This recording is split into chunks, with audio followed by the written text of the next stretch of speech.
that you're from Detroit, how would you describe the culture out there? It's lit and dark at the same time. Thought it was over for me, now they right back groupies. I told the doc stitch me up and I was right back moving. Like I said, Detroit a dark, sick place. Welcome back to another episode of Tru-Street TV, where we cover everything street related. Hit that like, subscribe, and notification bell, and let's get right into it.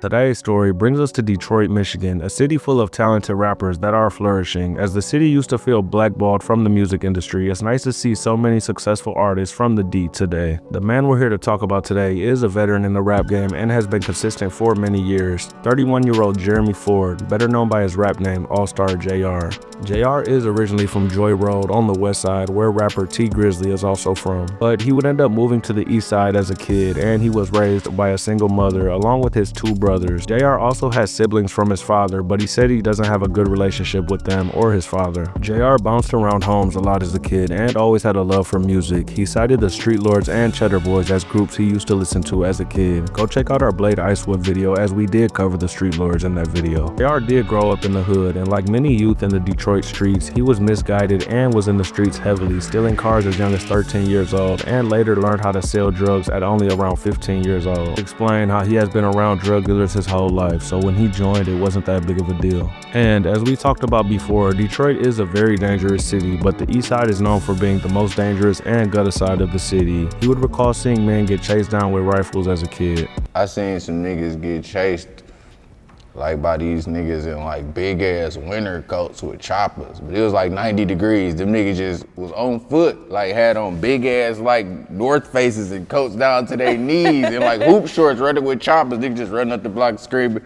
That's some crazy shit I can talk about that I actually seen. And around 2011, JR became friends with a guy named All-Star Poe. Poe, who now goes by Campaign Poe, had started the rap group All Stars Ball Hard alongside All-Star Lee and T Grizzly in 2011, and they released their debut project the same year. JR was in the streets hustling and wasn't rapping at the time. T, Poe, and Lee would release a volume 2 to their debut mixtape and were making noise as a group in the city, with songs like We All Buffed Up being a hit in the streets. JR would see the potential and decided to join the group as well, joining in 2013. And although T and JR were in the streets, they both did graduate high school and they both were accepted to Michigan State University. JR would eventually hop in the booth, featuring on the song Bling Bling, released on September 15, 2013. JR's smooth delivery would come naturally to him, as you wouldn't be able to tell this was his first song. Bitch, black powders off of mink, ice chunks in the Brilliant. Finna drop it in the drink, you done let T fuck, get that pussy to leak. Fuck Ryan, fuck me, Buddha put her to sleep. T and JR would become a lot closer as they were in college together, and they would get together and make a big mistake. JR and T would eventually run in dozens of dorms, stealing over $20,000 worth of electronics. T would say they targeted rich Asian and white students, as they were more likely to have Apple products, which sold for the most money. And this wouldn't last long at all, because after multiple students began reporting their items being stolen, word would go around campus that T and JR are wanted by Lansing police. T would take his items to a friend's dorm room, and police would eventually snatch him up, as their college friends had told on them. My ass niggas told on us in that bitch. That's crazy. Brady, Lawrence, Anthony.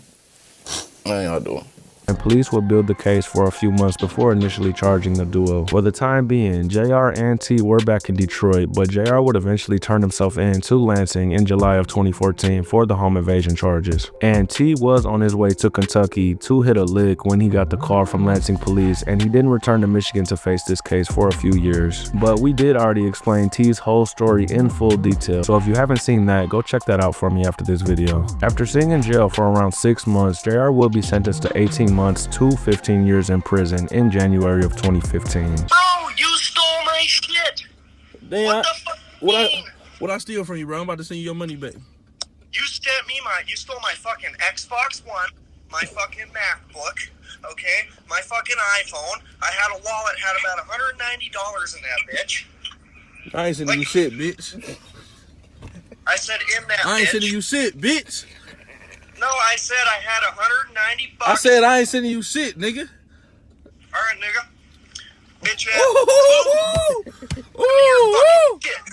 First off, you a bitch. How many clicks you claim? Claiming 9 different sets, you ain't in no gang. You claim to be a player, but you getting played. Shut your fat fucking mouth and come and catch this fade. Were you able to complete high school? Were you able to get a degree? Yeah, I went to college. I went to prison from college. He would eventually be released in June of 2015 and would come out with a plan, I'm blowing up in rap. And around this time, T had just finished up his time in Kentucky for the lick he hit and was in Michigan serving the same sentence as JR, being sentenced to 18 months to 15 years in prison. But because T and JR were co-defendants, they couldn't be around each other once released or communicate, so the men all decided to pursue their own solo careers. And that's my baby. Like right now, our situation, the papers and shit, we aren't supposed to have no contact with each other, so y'all niggas can, what y'all niggas be doing? Dick sucking. Starting with JR, he would release a mixtape shortly after getting out, calling it Get a Bag or Go Home, released in May of 2016. This project was instantly classic in the streets and is hard, with JR's smooth delivery, talking street shit, mostly about getting money, with songs like Water going crazy, gaining well over 1 million views. He would mention T's little brother Marmar in this song, saying he threw his life away, as he did get arrested for armed robbery and was on his way to serve 5 years in prison. Marmar threw his life away, he say don't send him $1. Other notable songs like Get a Bag or Go Home and Pill Dust were in heavy rotation around this time as well. Speaking to crackheads, they pay the fuck right on that bed, 25 hours, and they screwing like flatheads. In the cover art for this tape, JR sported a t-shirt that reads Free All-Stars Ball Hard with 3 mugshots on the shirt, including T's little brother Marmar, and as well as All-Star Poe, who also caught a case and received 10 years in prison. But T would eventually get released from prison as well later in 2016 and pursue a solo career himself, releasing the hit single First Day Out. The separation came when T came home. He wanted to pursue his own solo career. And as everybody knows, he would shout JR out by name in this song, saying it was a blessing that they made it out of Lansing. JR, nigga. Ain't it a blessing? We made it out of Lansing after all that happened. When you heard First Day Out, you feel me? When that shit dropped. Shit. And you heard, hey, JR, nigga. Like, where was you at? First time you heard it. I was with that nigga. Like when he recorded it? No, not when he recorded it. When he finished it, he had bumped it to me shit. And I heard that bitch. And Lee would also post a video to Facebook of them 3 together after First Day Out was released. Hey, baby, huh? I'm right back in the ghetto, bitch. Fuck you, man's niggas. My gas home is legendary. It's the mob. We home, bitch. Free Lil Marmar. You know what time it is. But what surprises me about this is as T blew up, he cut friends like JR and Lee off, saying they weren't there for him while he was in prison. And speaking specifically to him and JR, I think that's kind of ridiculous to expect your friend who was also in prison to look out for you, but T instantly blew up at the end of 2016 and would never be seen with JR again after this. And in my opinion, if T felt that way while locked up, I'm confused on why he shout out JR in the song, and why he also appeared in JR's music video, Trappin' Ain't Dead, after he got out. But after he got rich and signed his deal, T would post a video to Instagram explaining why he cut his friends and family off after signing. This video ain't for nobody but the motherfuckers I've been fucking with for a long time. And a couple of my family members that be like, you be acting funny, you changed. And I feel like, bro, I just did 3 years in that bitch. You feel me? And every day I was starving, nigga. Every day for 3 years I had to ask niggas for deodorant and food and all that shit. But I got niggas out here that's supposed to be like my brother or that's supposed to be my family, you know what I'm saying? I ain't hold no grudge. I really don't give a fuck about it, but just quit telling me I'm acting funny when you know you wasn't on no real shit when I needed you. You feel me? You couldn't visit me when I was 20 minutes up north. You had to travel 20 minutes. I know you ain't gonna come visit my grave. You feel me? Nigga couldn't even keep my little brother on the right track out here, bro. I know that if I get killed or some shit like that happen, he gonna be left out here to dry. I know my grandma gonna have to shovel snow like she had to for 3 years because ain't none of my mans gonna go over there and look out for her. You feel me?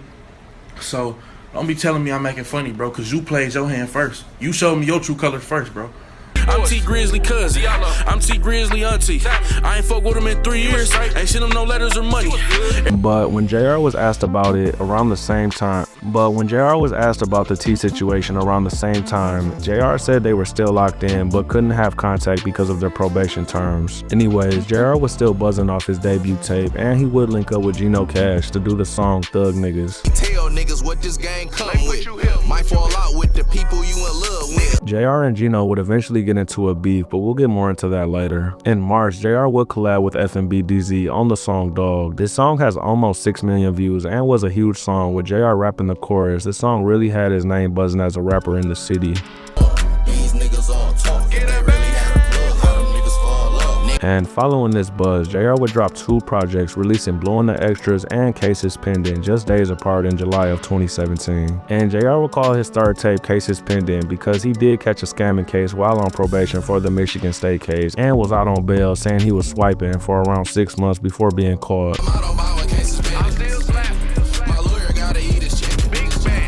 Swiping is buying stolen credit card information from the dark web and copying it to a blank card with an MSR reader. This was very popular in Detroit around the time as the chips were still new and easy to bypass. When shit about to get real and nobody can stop. Pulled out the debit card that I just bought. JR will get a good lawyer and end up being given another chance. Although he could have easily been sent back to prison, his potential to make it in music definitely helped him and he was given more probation. T had signed to 300 by this time and had made it, leaving the rest of Allstar's ball hard behind, sending shots in multiple songs, pretty much saying nobody was there for him in prison, like the song Real Niggas off his My Moment album. No letters or no pictures like a nigga just stopped living, but I just had to sit back and remember, everybody ain't loyal. And a few months after this, Gino Cash would release the song Belly featuring FMB DZ. JR would go off on Gino, claiming that he stole the song from him, and they would become enemies because of this and would begin beefing on Instagram, eventually making it to the booth. Fucked with Gino. Like, Gino, no! That's what somebody should have been yelling to that nigga when he jumped out here in this water. Like, Gino, no! Going into the year of 2018, JR would release another classic project, dropping Organized Crime on February 1st. This project contains more meaningful songs and lyrics, opposed to just shit talking. JR came with a mixture of hustle/pain music, with songs like Conversation with the Streets being a deep song many street hustlers can relate to. Had a conversation with the streets, told her I'm falling out of love and I gotta leave.